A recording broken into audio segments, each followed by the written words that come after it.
ಭಾರತದ ಯಾವುದೇ ಮೂಲೆಯಲ್ಲಿ ಹೋದ್ರೂ ನಿಮಗೆ ಈ ರೋಡ್ ಅಂತೂ ಈ ರೋಡ್ ಗಿಟ್ರ ಹೆಸರು ಎಲ್ಲ ಊರಲ್ಲೂ ಇಟ್ಟಿರ್ತಾರೆ. MG ರೋಡ್ ಸೊ ಇದು ನಿಮ್ಗೆಲ್ರಿಗೂ ಗೊತ್ತಿರುತ್ತೆ.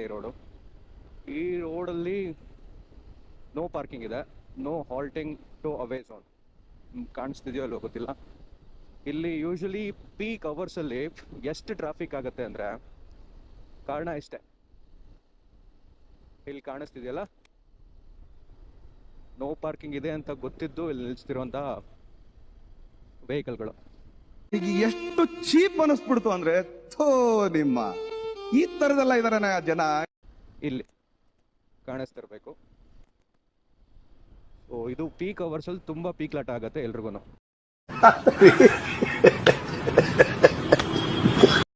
ಸೊ ಇದನ್ನು ನಿಯಂತ್ರಣ ಮಾಡೋದಕ್ಕೆ ಯಾವುದೇ ಟ್ರಾಫಿಕ್ ಪೊಲೀಸ್ ಆಗಲಿ ಅಥವಾ ಯಾರೂ ಇಲ್ಲದಿರೋ ಕಾರಣದಿಂದ ಇವರು ಗಾಡಿಗಳನ್ನ ನಿಲ್ಲಿಸ್ಕೊಳ್ಳೋದು, ಪ್ರಯಾಣಿಕರನ್ನ ಹತ್ತಿಸ್ಕೊಳ್ಳೋದು ನಾರ್ಮಲ್ ಆಗಿದೆ.